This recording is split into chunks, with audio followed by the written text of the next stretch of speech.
ഇന്ന് നമ്മൾ സംസാരിക്കാൻ പോകുന്നത് പ്രാവുകളെ കുറിച്ച് നമുക്ക് കിട്ടിയ ഒരു ക്ലാസിന്റെ ബേസ് ചെയ്തിട്ട് കുറച്ച് ഡീറ്റെയിൽസ് ആണ്. ആ ക്ലാസ് ആണ് നമ്മൾ ഈ വീഡിയോയിൽ കാണിക്കുന്നത്. അതിനു മുമ്പ് കുറച്ചധികം കാര്യങ്ങൾ എന്തൊക്കെയാണ് ആ ക്ലാസ്സിൽ ഇൻക്ലൂഡ് ചെയ്തിട്ടുള്ളത്, പിന്നെ ചില സ്ഥലങ്ങളിൽ കുറച്ച് വോയിസ് മിസ്സായിട്ടുണ്ട്. അപ്പോൾ അതിനെക്കുറിച്ചൊരു ചെറിയ ഡീറ്റെയിൽസും ഞാൻ ആദ്യം തന്നെ പറയും. അതിനുശേഷം നിങ്ങൾക്ക് ആ ക്ലാസ് കാണാം. ഇതിൽ പ്രധാനമായിട്ടും നിങ്ങൾ കണ്ടിരിക്കേണ്ട ഒരു വീഡിയോ തന്നെയാണ്. ഇതിൻ്റെ പ്രാവുകളുടെ ക്വാളിറ്റിയെ കുറിച്ചിട്ട് ഈ വീഡിയോയിൽ പറയുന്നുണ്ട്, മോൾട്ടിങ്ങിനെ കുറിച്ച് പറയുന്നുണ്ട്, പ്രാവിന് എന്തൊക്കെ ഫുഡ് കൊടുക്കണം എന്നതിനെ കുറിച്ചിട്ടും പറയുന്നുണ്ട്. അപ്പോൾ ആ ഫുഡ് കൊടുക്കുമ്പോൾ നമ്മൾ എന്തൊക്കെ കാര്യങ്ങൾ ഇൻക്ലൂഡ് ചെയ്താൽ എന്തൊക്കെ പ്രയോജനങ്ങൾ ഉണ്ടാകുമെന്നും ഈ വീഡിയോയിൽ പറയുന്നുണ്ട്. പിന്നെ ഡിവാമിങ്ങിന്റെ പ്രത്യേകതകൾ സബ്സ്ക്രൈബ് ചെയ്യാനും നോട്ടിഫിക്കേഷൻ കിട്ടണമെങ്കിൽ ബെല്ലൈക്കൺ എനേബിൾ ചെയ്യാനും മറക്കരുത്. മിക്കവാറും ബെല്ലൈക്കൺ എനേബിൾ ചെയ്യാൻ പലരും മറക്കാറുണ്ട്. നമ്മൾ സബ്സ്ക്രൈബ് ചെയ്തതിന് ശേഷം മാത്രമാണ് ഈ ബെല്ലൈക്കൺ തെളിഞ്ഞു വരിക. ഫുൾ സ്ക്രീൻ ആണെന്നുണ്ടെങ്കിൽ നമുക്കത് മിനിമൈസ് ചെയ്തിട്ട് വേണം സബ്സ്ക്രൈബ് ചെയ്യാനും, അതുപോലെ തന്നെ അതിൻ്റെ റൈറ്റ് സൈഡിൽ കാണുന്ന ബെല്ലൈക്കൺ എനേബിൾ ചെയ്യാനും. നമ്മുടെ ക്ലാസ്സിൻ്റെ ആദ്യത്തെ പോർഷനിൽ സംസാരിക്കുന്നത് മോൾട്ടിങ്ങിനെ കുറിച്ചിട്ടാണ്. എല്ലാ ജീവജാലങ്ങളെയും പോലെ പ്രാവുകളിലും മോൾട്ടിങ് എന്ന പ്രോസസ്സ് നടക്കാറുണ്ട്. പാമ്പുകൾക്കാണെങ്കിൽ പടം പൊഴിക്കും, പ്രാവുകൾക്കാണെങ്കിൽ അതിൻ്റെ തൂവൽ പൊഴിക്കും. ഇനിയിപ്പോൾ നമുക്കാണെങ്കിൽ നമ്മുടെ ശരീരത്തിൽ നിന്ന് തൊലി പൊളിഞ്ഞു പോവുകയോ അതുപോലെ മുടി പൊഴിഞ്ഞു പോവുകയൊക്കെ ചെയ്യാറുണ്ട്. സാധാരണയായിട്ട് ഇപ്പം നമ്മളൊരു സ്ഥലത്ത് പ്രാവിനെ മേടിക്കാൻ പോകുമ്പോൾ അവർ ചിലപ്പോൾ നമ്മളെടുക്കെ പറയും പ്രാവ് മോൾട്ടിങ്ങിലാണ്. അപ്പോൾ നമ്മളെന്താ വിചാരിക്കുക, ചിലർ ഭൂരിഭാഗം പേരും വിചാരിക്കുക പ്രാവ് എന്തോ മുട്ടയിടാൻ വേണ്ടി തയ്യാറായിട്ടിരിക്കുന്ന സാഹചര്യമാണെന്ന്. ശരിക്കും മോൾട്ടിംഗ് പീരീഡിൽ പ്രാവുകൾ മുട്ടയിടാറില്ല. കാരണം അവരുടെ എനർജിയും അവർ സംഭരിക്കുന്നതെല്ലാം ഈ ഫെദറിൻ്റെ വളർച്ചയ്ക്ക് വേണ്ടിയാണ് പ്രാവ് ഉപയോഗിക്കാറുള്ളത്. ഓരോ പ്രാവിൻ്റെയും മോൾട്ടിംഗ് ഇൻ്റർവെൽ എന്ന് പറയുന്നത് അവരുടെ ജനറ്റിക്സിനെ ഡിപ്പെൻഡ് ചെയ്തിട്ട് ഡിഫറൻ്റ് ആണ്. ചില പ്രാവുകൾ 2 മാസത്തിൽ മോൾട്ടിങ്ങിലേക്ക് എത്തുമ്പോൾ ചില പ്രാവുകൾ അത് 4, 6, 8, ചിലപ്പോൾ 2 കൊല്ലമോ, ചിലപ്പോൾ ഒരിക്കലും മോൾട്ടിങ് എന്ന പ്രോസസ്സിലേക്ക് പോകാത്ത പ്രാവുകളുമുണ്ട്. അപ്പോൾ നമ്മൾ പറഞ്ഞു പ്രാവുകളുടെ പഴയ ഫെദേഴ്സ് പോയിട്ട് പുതിയ ഫെദേഴ്സ് വരുന്ന പ്രോസസ്സിനെയാണ് മോൾട്ടിങ് എന്ന് പറയുന്നതെന്ന് പറഞ്ഞു. ഈ മോൾട്ടിങ് എന്ന പ്രോസസ്സ് നമുക്ക് ഇല്ലായ്മ ചെയ്ത് കളയാൻ സാധിക്കത്തില്ല. നമുക്ക് ഇത് വേണമെങ്കിൽ നേരത്തെ ആക്കാം എന്നുള്ളൊരു കാര്യം മാത്രമാണ് ചെയ്യാൻ പറ്റുക. നേരത്തെ ആക്കാൻ വേണ്ടി സഫോറ, സൺഫ്ലവർ, സൂര്യകാന്തി, കടുക് എന്നിങ്ങനെയുള്ള ഫീഡുകൾ നമുക്ക് പ്രാവിന് കൊടുത്തു കഴിഞ്ഞാൽ, വൈറ്റമിൻ ഇ കണ്ടൻറ്റുകൾ കൂടുതലായിട്ട് അടങ്ങിയിരിക്കുന്ന ഫുഡുകൾ പ്രാവിന് കൊടുത്തു കഴിഞ്ഞാൽ ഈ പ്രോസസ്സ് കുറച്ച് നേരത്തെ ആക്കാൻ നമുക്ക് സഹായിക്കും. സാധാരണയായിട്ട് സെയിം ലൈനിൽപ്പെട്ടിട്ടുള്ള പ്രാവുകളെ ബ്രീഡ് ചെയ്യുന്ന സമയത്ത് അവരുടെ ജനറ്റിക്സിൽ ഏതെങ്കിലും ഒരു സാഹചര്യത്തിൽ ഏതെങ്കിലും വീക്കായിട്ടുള്ള മോൾട്ടിംഗ് പീരീഡുള്ള പ്രാവുകളുണ്ടെങ്കിൽ ആ ഒരു ഫീച്ചർ ഈ കുഞ്ഞുങ്ങളിലേക്ക് വരാൻ സാധ്യതയുണ്ട്. അതുകൊണ്ടാണ് പലപ്പോഴും സെയിം ലൈനിലുള്ള അല്ലെങ്കിൽ സെയിം ക്ലച്ചിലുള്ള പ്രാവുകളെ ബ്രീഡ് ചെയ്യിക്കരുത്. അവരുടെ ജനറ്റിക്സിലുള്ള ഡിഫക്റ്റുകൾ, വീക്ക്നെസ്സുകൾ പ്രാവിലേക്ക് പെട്ടെന്ന് വരാനുള്ള സാഹചര്യം ഉണ്ടാകും എന്ന് പറയുന്നത്. അതുപോലെ തന്നെ നമ്മൾ സെയിം കളറിലുള്ള ബേഡുകളെ ബ്രീഡ് ചെയ്യിക്കുന്ന സമയത്തും ക്വാളിറ്റിയിൽ വലിയ വ്യത്യാസങ്ങൾ വരാൻ സാധ്യതയുണ്ട്. ക്വാളിറ്റിയിൽ വളരെ ഇടിവ് സംഭവിക്കാനുള്ള സാധ്യതയും ഉണ്ട്. ഇപ്പോൾ നമ്മൾ ഒരു പ്യുവർ വൈറ്റ് ബേർഡിനെ ഒരു ബ്ലാക്ക് ബേർഡുമായിട്ട് ക്രോസ് ചെയ്യുകയാണെങ്കിൽ അതിന് വരാവുന്ന റിസൾട്ടുകൾ 1:2:3 എന്ന പ്രൊപ്പോർഷനിലായിരിക്കും. അത് ഒരു വൈറ്റും ഒരു ബ്ലാക്കും, അതുപോലെ അങ്ങനെയാണെങ്കിൽ 1, അല്ലെങ്കിൽ 2 ബ്ലാക്ക് ആകാനുള്ള സാധ്യത 2, മിക്സ് ആയിട്ടുള്ള കളറാകാനുള്ള സാധ്യത 3 എന്ന രീതിയിലേക്ക് വ്യത്യാസപ്പെട്ട് വരും. ഇനി നമുക്ക് ആ ക്ലാസ്സിൻ്റെ കുറച്ച് ആദ്യത്തെ പോർഷൻസ് കാണാം. അതിനുശേഷം ബാക്കിയുള്ള കാര്യങ്ങളെക്കുറിച്ച് ഡിസ്കസ് ചെയ്യാം. ഇപ്പോൾ തൽക്കാലം നമുക്ക് ക്ലാസ് കാണാം. ആ ടൈമിൽ അതിന്റെ ബോഡിയിലുള്ള എനർജിയും ബാക്കിയുള്ള കാര്യങ്ങളും എല്ലാം യൂസ് ആവുന്നത് അതിന്റെ ബോഡിയിലുള്ള ഫെദേഴ്സ് തിരിച്ചു വരാനും മറ്റ് ആവശ്യങ്ങൾക്ക് വേണ്ടിയിട്ടാണ്. മിനറൽസ് എല്ലാം ആവശ്യം അതിന്റെ ഫെദർ ക്വാളിറ്റി മെയിൻറ്റെയിൻ ചെയ്യാം. ബേർഡിന്റെ ഏറ്റവും വലിയൊരു ക്വാളിറ്റിയാണ് ഫെദർ ക്വാളിറ്റി. അത് മെയിൻറ്റെയിൻ ചെയ്യാൻ വേണ്ടിയിട്ട് ഉപയോഗിക്കുന്നത് അതിന് മുട്ട ഫോം ആവില്ല ടൈം. ഓക്കെ, അതുകൊണ്ടാണ് ടൈമിൽ ബ്രീഡ് ആവാം.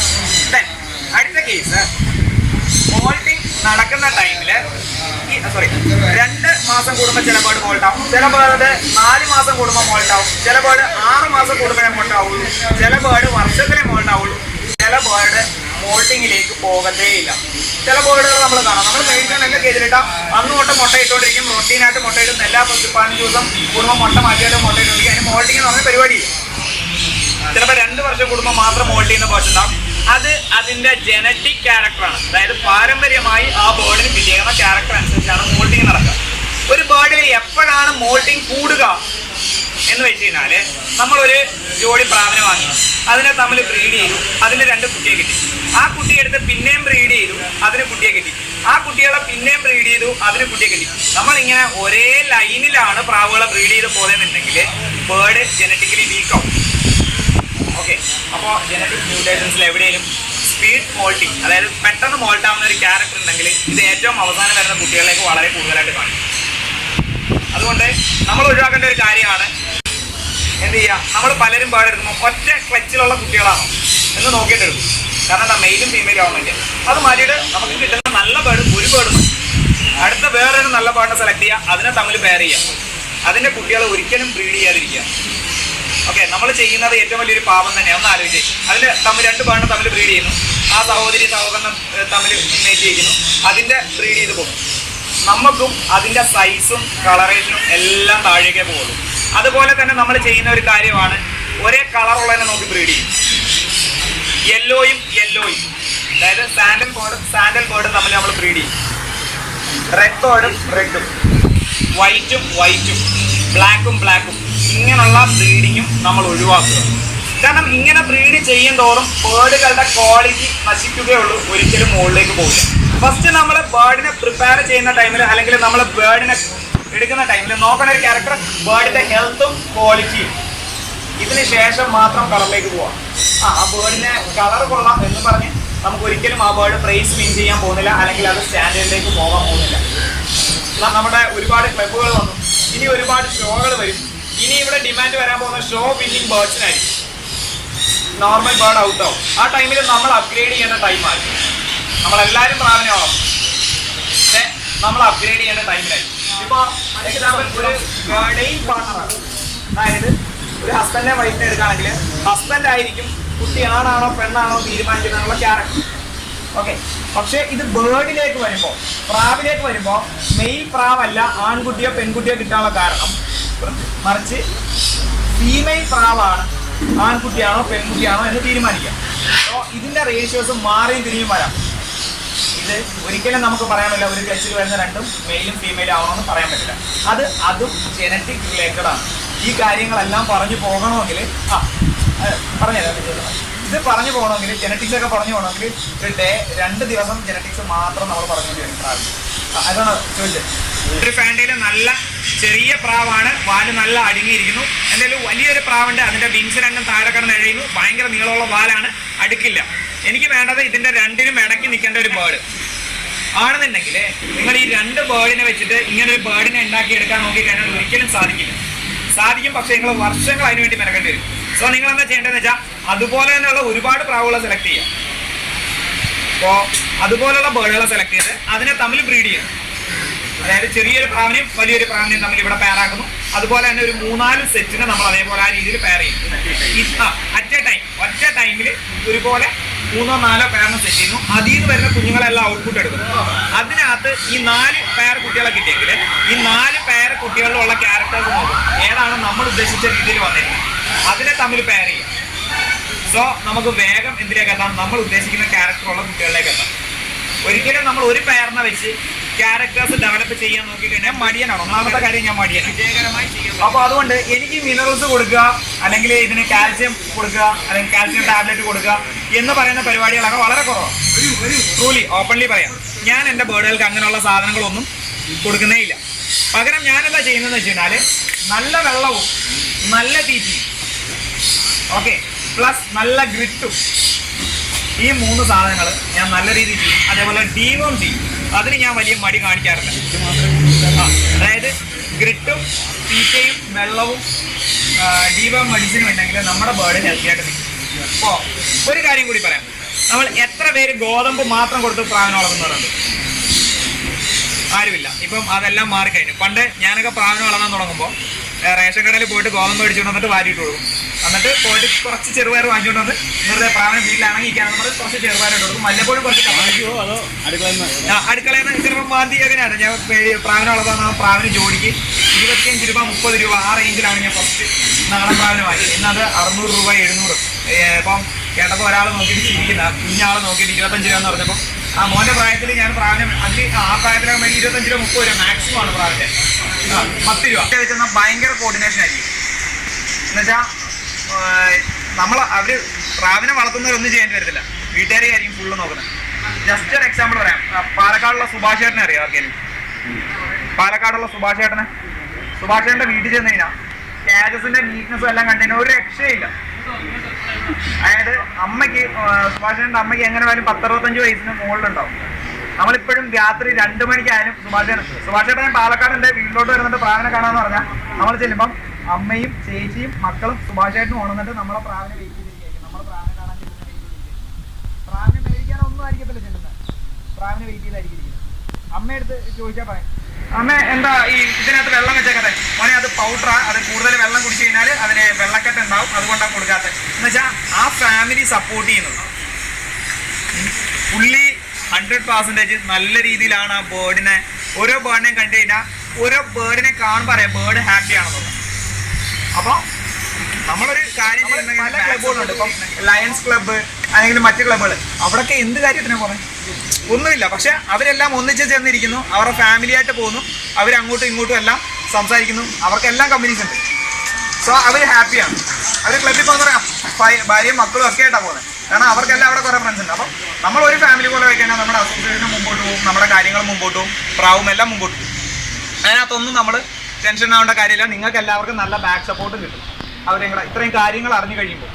ഇപ്പോൾ അവർ വിചാരിക്കുന്ന കിട്ടുന്ന പൈസ മൊത്തം കൊണ്ട് കളയുന്ന പ്രാവിനെ മേടിച്ചുകൊണ്ട് വരുന്നത് അയാൾക്ക് പ്രാന്ത അല്ലെങ്കിൽ അവന് പ്രാന്ത, ഇതാണ് വീട്ടുകാരുടെ വിചാരം. അപ്പം അല്ലെങ്കിൽ എന്താ വീട്ടുകാർക്ക് ചെറുപയർ മേടിച്ചുകൊണ്ട് വരുന്ന വീട്ടിലേക്ക് 2 കിലോ ചെറുപയറാണ് മേടിക്കുന്നത്, പ്രാവിന് വേണ്ടി 10 കിലോ ചെറുപയർ. ആ ഒരു കൺസെപ്റ്റാണ് പലർക്കും. 5 വെറൈറ്റി ഫീഡ് മിക്സ് ചെയ്ത് കൊടുക്കും. നമ്മൾ പറഞ്ഞാൽ 10 വെറൈറ്റി ഫീഡ് മിക്സ് ചെയ്ത് കൊടുക്കുന്നവർ ഒരാൾ, 15 വെറൈറ്റി, 18 വെറൈറ്റി, 20 വെറൈറ്റി, 21 വെറൈറ്റി. ഞാൻ എൻ്റെ ബേർഡ്സിന് 21 വെറൈറ്റി ഫീഡ് ചെയ്യും. അപ്പോൾ ചോദിക്കും എന്താണ് ഈ 21 വെറൈറ്റി കൊടുക്കാനുള്ളതെന്ന്? ഇത്രയും സാധനം ഈ പ്രാവ് തിന്നുപോകുന്നു. നമ്മൾ 10 കിലോ ബേർഡിനെ ഫീഡ് ചെയ്യുന്ന അതേ പൈസയേ ആവുള്ളൂ. 20, അതായത് 10 കിലോ ഇപ്പം നമ്മൾ 5 വെറൈറ്റി സാധനം, ചെറുപയർ, കടല, ഗ്രീൻ പീസ്, ഗോതമ്പ്, ചോളം, ഇത്രയും സാധനം മിക്സ് ചെയ്ത് ഫീഡ് ചെയ്യുന്ന ഇതേ പൈസ തന്നെ ആവുള്ളൂ നമ്മൾ 21 കിലോയെ പ്രിപ്പയർ ചെയ്താൽ. പക്ഷേ നമ്മൾ എന്ത് ചെയ്യുന്നത്, അതിനകത്തെ ക്വാണ്ടിറ്റി മാറ്റി മറിച്ചിട്ടാണ് ബേർഡിനെ ഫീഡ് ചെയ്യാൻ പോകുന്നത്. നമ്മൾ എല്ലാ ടൈമിലും ഒരേ ഫീഡാണോ കഴിക്കുന്നത്? രാവിലെ ചോറ്, ഉച്ചയ്ക്ക് ചോറ്, വൈകിട്ട് ചോറ്, രാത്രി ചോറ്, പിന്നെ വെളുപ്പിനെ പറ്റുവാണെങ്കിൽ ഒന്നും കൂടെ ചോറ് കഴിക്കാം നമ്മൾ. അതേപോലെ ഒരേ കറി നിങ്ങൾ സപ്പോസ് വീട്ടിലേക്ക് കയറി ചെല്ലുകയാണ്, രാവിലെ അമ്മ അല്ലെങ്കിൽ ഭാര്യ പറയാണ് രാവിലെ എന്താ കഴിക്കാൻ? ചോറ് മീൻ കറി. ഉച്ചയ്ക്ക് എന്താ? ചോറ് മീൻ കറി. വൈകിട്ട് എന്താ? ചോറ് മീൻ കറി. 2 ദിവസം മാക്സിമം കഴിയും. 3-ാമത്തെ ദിവസം എടുത്ത് അറിഞ്ഞിട്ട് പറയും ഞാൻ ഹോട്ടലുണ്ട്, ഞാൻ അവിടെ പോയി കഴിച്ചോളാം എന്ന് പറയും. നമ്മൾ ഈ പ്രാവിനെ പിടിച്ച് കൂട്ടിൽ വിട്ട് അടച്ചും വെച്ച് കുറച്ച് പച്ചവെള്ളം എല്ലാ ദിവസവും ഒരേ തീറ്റയും കൊടുക്കും. അതിന് ബോറാവുകയില്ല. പറന്ന് നടക്കുന്ന ജീവിയാണ്, നമ്മളെക്കാൾ സ്വതന്ത്രമായി പറന്ന് നടക്കുന്ന ജീവിയാണ്. പൂരം, പഞ്ഞിപ്പുല്ല് എന്ന് പറയുന്ന സാധനം കൊടുക്കാറുണ്ടോ? കൊടുക്കാറുണ്ട്. പലരും പറയും പഞ്ഞിപ്പുല്ല് കൊടുത്താൽ കഫക്കെട്ട് വരുമെന്ന്. പ്രാവിന് ഒരിക്കലും കഫക്കെട്ട് വരില്ല. പക്ഷേ അതിനകത്ത് അയോഡിൻ എന്ന് പറഞ്ഞ കണ്ടന്റ് ഉണ്ട്. അയോഡിൻ എന്ന് പറഞ്ഞ കണ്ടന്റ് പ്രാവിന് ബ്രീഡ് ആവാൻ ഏറ്റവും അത്യാവശ്യമായ കണ്ടന്റാണ്. പ്രാവ് മുട്ടയിടുന്നില്ല. എന്താ കൊടുക്കുന്നത്? ഞാൻ ചോളവും കമ്പപ്പുല്ലും ഗോതമ്പും ചെറുപയറും എല്ലാം കൊടുക്കുന്നുണ്ട്. പ്രാവ് മുട്ടയിടുന്നില്ല. കാരണം എന്താ? പ്രാവിന്റെ ദേഹത്ത് അയോഡിൻ കുറഞ്ഞുകൊണ്ടിരിക്കുക. കാരണം പ്രാവ് പറന്നു പോയിട്ട് പുല്ലുകൾ കൊത്തി തിന്നും, പാടത്തെ പുല്ല് കൊത്തി തിന്നും, അതിനകത്ത് അയോഡിൻ കണ്ടന്റ് കിട്ടും. ചെറിയ മില്ലറ്റ്സ് കൊത്തി തിന്നും. തെന കൊടുക്കാറുണ്ടോ? തെന കുഞ്ഞിരിക്കുമ്പോൾ നിങ്ങൾ പ്രാവിനെ ഒന്ന് തെന കൊടുത്ത് നോക്കിയാൽ കുഞ്ഞുങ്ങൾക്ക് നല്ല ഗ്രോത്ത് ഉണ്ടാവും. കുഞ്ഞുങ്ങളെ നല്ല പോലെ പ്രാവ് ഫീഡ് ചെയ്യും. കാരണം നമ്മുടെ പ്രാവ് എപ്പോഴാണ് കുഞ്ഞുങ്ങളെ ഫീഡ് ചെയ്യുന്ന ശ്രദ്ധിച്ചിട്ടുണ്ടാവും. ഏറ്റവും കുഞ്ഞുങ്ങളെ ക്രോപ്പ് എടുത്ത് നോക്കിയാൽ അവർ കുഞ്ഞുങ്ങൾക്ക് വലിയ ആഹാരം കൊടുക്കാനായിട്ട് ഇഷ്ടപ്പെടുന്നവരല്ല. പ്രാവ് എപ്പോഴും ചെറിയ ആഹാരം കുഞ്ഞുങ്ങൾക്ക്. കാരണം പ്രാവിനറിയാം എൻ്റെ കുഞ്ഞിന് ചെറിയ സോഫ്റ്റ് ഫീഡ് കിട്ടിയാലാണ് എൻ്റെ കുഞ്ഞിന് വേഗം ഡൈജസ്റ്റ് ചെയ്യാൻ പറ്റുക. നമ്മൾ കുഞ്ഞുങ്ങളെങ്ങനെയാണ് നോക്കുന്നത്? പാല് കൊടുത്ത് സുരക്ഷിതമായി നോക്കും. അതുപോലെ തന്നെയാണ് അവൻ്റെ പാരന്റൽ കെയർ. വൈറ്റമിൻ ഇ ഉള്ള ഫുഡുകൾ കൊടുത്തു കഴിഞ്ഞാൽ, അതായത് സിമ്പിളായിട്ട് പറയാം, നമുക്ക് എണ്ണ ഉൽപ്പാദിപ്പിക്കാൻ പറ്റുന്ന സാധനങ്ങൾ എന്തുണ്ടോ അത് കൊടുത്തു കഴിഞ്ഞാൽ പ്രാവ് വേഗം മോൾട്ടാവും. എക്സാമ്പിൾ നമുക്ക് എന്തൊക്കെയാണ് കിട്ടുന്നത്? സൺഫ്ലവർ ഓയിൽ കിട്ടുന്നുണ്ട്, സഫോള ഓയിൽ കിട്ടുന്നുണ്ട്, മസ്റ്റാർഡ് ഓയിൽ കിട്ടുന്നുണ്ട്. ഇതിൽ നിന്നെല്ലാം എന്ത് ചെയ്യാം? ഇതെല്ലാം കൊടുത്തു കഴിഞ്ഞാൽ പ്രാവ് വേഗം മോൾട്ടാവും. വൈറ്റമിൻ ഇ ഇതിലെല്ലാം അത്യാവശ്യമുണ്ട്. ഓക്കെ, ഇതാണ് സിമ്പിൾ ലോജിക്. വൈറ്റമിൻ ഇ ഉള്ള സാധനങ്ങൾ കൊടുത്തു കഴിഞ്ഞാൽ പ്രാവ് മോൾട്ടാവും. ഓക്കെ, അപ്പം എന്ത് ചെയ്യുക, മോൾട്ടിങ്ങിന് വേണ്ടിയിട്ട് പ്രാവിന് എന്ത് ചെയ്യുക, വൈറ്റമിൻ ഇ ഉള്ള ഫീഡ് ആ ടൈമിൽ നമ്മൾ കൂടുതൽ കൊടുക്കുക. അതായത് സപ്പോള, സൺഫ്ലവറും കടുകും ചേർത്ത സാധനങ്ങൾ കൂടുതൽ കൊടുക്കുക. അതായത് ഞാനിപ്പം നോർമലി ബേർഡിന് കൊടുക്കുന്നത് 100 കിലോ തീറ്റ എടുത്ത് പ്രിപ്പയർ ചെയ്യുകയാണെങ്കിൽ ഒരു 5 കിലോ സപ്പോള ചേർക്കും, ഒരു 7 കിലോ സൂര്യകാന്തി ചേർക്കും, ഒരു 2 കിലോ കടുക് ചേർക്കും 100 കിലോ. ഇതേ സാധനം ഞാൻ എന്ത് ചെയ്യും, എൻ്റെ ഷോയ്ക്ക് കൊണ്ടുപോകാനുള്ള ബേർഡുകളുടെ ഫുഡ് അങ്ങ് മാറ്റും. 25 കിലോ ആയിരിക്കും അപ്പോൾ പ്രിപ്പയർ ചെയ്യുന്നതെങ്കിൽ അന്നേരം 2 കിലോ കടുക് ചേർക്കും, 4 കിലോ സൺഫ്ലവർ ചേർക്കും, 4 കിലോ സപ്പോള ചേർക്കും. അപ്പോൾ റേഷ്യോ ഞാനവിടെ ബ്രേക്ക് ചെയ്യും. അപ്പോൾ എന്ത് ചെയ്ത് വൈറ്റമിൻ ഇ ബേർഡിൻ്റെ ദേഹത്ത് കൂടി ബേർഡുണ്ടാവും, മോൾട്ടിങ് ബേർഡിൻ്റെ തൂലുകൾ പോയി. കാരണം ബേർഡ് എപ്പോഴാണ് ഇൻഡ്യൂസ് ചെയ്യും അതിൻ്റെ ദേഹത്ത്. ഇപ്പം സ്വാഭാവികമായിട്ടും എനിക്ക് നല്ലൊരു ബെഡ്, എനിക്ക് ഇങ്ങനെ ഉറങ്ങണമെന്നൊരു ആഗ്രഹമുണ്ട്. അപ്പം ഞാൻ ഇങ്ങനെ പോകുന്ന വഴിക്ക് നല്ലൊരു ബെഡ് കിടക്കുന്നു, AC ഉള്ള റൂമാണ്, നല്ല ഷീറ്റ് ഉണ്ട്. ഞാൻ കയറി കിടന്ന് കഴിഞ്ഞാൽ കുറച്ചും കൂടെ നേരം ഉറങ്ങും, വേഗം ഞാൻ കംഫർട്ട് ആകും. അപ്പം ബേർഡിന് മോൾട്ട് ചെയ്യണമെന്ന് ആഗ്രഹമുള്ള ടൈം തന്നെ ആയിരിക്കും. എപ്പോഴും ബേർഡിന് പോയിട്ട് നമ്മളെല്ലാവരും എന്താ ഉദ്ദേശിക്കുന്നത്, നമ്മളെല്ലാം കാണാൻ നല്ല ഭംഗി ഉണ്ടാവും. അതുപോലെ തന്നെയാണ് ബേർഡിൻ്റെ ആഗ്രഹം. അപ്പോൾ ബേർഡിന് ഈ ഫീഡുകളെ കിട്ടുമ്പോൾ ബേർഡിൻ്റെ ബോഡിക്ക് എന്ത് മനസ്സിലാവും, എൻ്റെ ബോഡിയിൽ അത്യാവശ്യം മോൾട്ട് ചെയ്യാനുള്ള സാധനങ്ങളെല്ലാം ആയിക്കഴിഞ്ഞാൽ ബേർഡിന് എന്ത് ചെയ്തും ഇൻഡക്ഷൻ കിട്ടും. അങ്ങനെ ആയിക്കഴിഞ്ഞാൽ ബേർഡ് എന്ത് ചെയ്യും, മോൾട്ടിങ് സ്റ്റാർട്ട് ചെയ്യും. അതിനാവശ്യമുള്ള സമയത്ത് ഗ്രിട്ട് എപ്പോഴാണ് കഴിക്കേണ്ടത് അതിനറിയാം. നമ്മൾ ആരും ഫീഡ് എടുത്തിട്ട് പ്രാവിൻ്റെ വായിൽ കൊടുക്കാറില്ലല്ലോ. ഇങ്ങനെ മാത്രമല്ല, വലിയ പ്രാവൾക്കാരും നമ്മളെടുത്ത് വായിലേക്ക് ഇട്ട് കൊടുക്കാറില്ല. ആ ആവശ്യമുള്ള സമയത്ത് വിഷമം വന്നിരിക്കും. അതുപോലെ തന്നെ അതിൻ്റെ ദേഹത്ത് കാൽസ്യം ഡെഫിഷ്യൻസി ആണെന്നുണ്ടെങ്കിൽ അതിനറിയാം എന്ത്, എനിക്ക് കാൽസ്യം കുറവുണ്ടെന്ന് വെച്ചാൽ ഗ്രിറ്റിൻ്റെ അവിടെ പോയിട്ട് അത് ഗ്രിറ്റ് കഴിയും. ഒരിക്കലും വേറൊരു കാര്യം, ഗ്രിറ്റ് എന്നുള്ള കാര്യം അറിയാത്തവരുണ്ടോ? ഗ്രിറ്റിൻ്റെ വീഡിയോ നമ്മൾ ഓൾറെഡി ചെയ്തിട്ടുള്ളതാണ്, നിങ്ങൾ ആവശ്യമുള്ളവർ കാണുക. അപ്പോൾ ഗ്രിറ്റ് മസ്റ്റായിട്ട് ബേർഡിന് കൊടുക്കുക എന്നുള്ള കാര്യം ശ്രദ്ധിക്കുകയും ചെയ്യുക. പിന്നെ നമ്മൾ ഫുഡിൽ ഫിനിഷർ ചേർക്കുന്ന ഒരു കാര്യം കൂടെ പറയാൻ മിസ്സായി. അപ്പോൾ ഫുഡിൽ ഫിനിഷർ ചേർക്കേണ്ട ആവശ്യമില്ല. സാധാരണ കോഴിക്കും താറാവിനുമൊക്കെ നമ്മൾ കൊടുക്കുന്ന ഫുഡാണ് ഫിനിഷർ. അവസാനത്തെ സ്റ്റേജിൽ അതിന് തൂക്കം വെക്കാൻ വേണ്ടി, വെയിറ്റ് വെക്കാൻ വേണ്ടി, കുറച്ച് വെയിറ്റ് തോന്നാൻ വേണ്ടിയാണ് ഫിനിഷർ കൊടുക്കുന്നത്. അതിൽ അമോണിയം കണ്ടൻറ്റാണ് കൂടുതലായിട്ടുണ്ടാകുന്നത്. അത് തന്നെ എഗ്ഗിങ് റിലേറ്റഡ് ആയിട്ടുള്ള ഇഷ്യൂസ് ഉണ്ടാകാൻ വേണ്ടി കാരണമാകും. അതുകൊണ്ട് തന്നെ നമ്മൾ ഫിനിഷർ കൊടുക്കേണ്ട കാര്യമില്ല. ബാക്കിയുള്ള എല്ലാ ഫുഡുകളും നമുക്ക് അവൈലബിൾ ആയിട്ടുള്ള എല്ലാ ഫുഡുകളും കൊടുക്കാം. അപ്പോൾ ഇതൊക്കെ നിങ്ങൾക്ക് ഇഷ്ടമായെങ്കിൽ തീർച്ചയായിട്ടും സബ്സ്ക്രൈബ് ചെയ്യുക. നോട്ടിഫിക്കേഷൻ കിട്ടാനായിട്ട് ബെല്ലൈക്കൺ എനേബിൾ ചെയ്യുക. അപ്പോൾ ആ കാര്യം മറക്കേണ്ട, ബെല്ലൈക്കൺ എനേബിൾ ചെയ്താലാണ് നോട്ടിഫിക്കേഷൻ കിട്ടുന്നത്. അപ്പോൾ നോട്ടിഫിക്കേഷൻ കൂടെ എനേബിൾ ചെയ്യുക.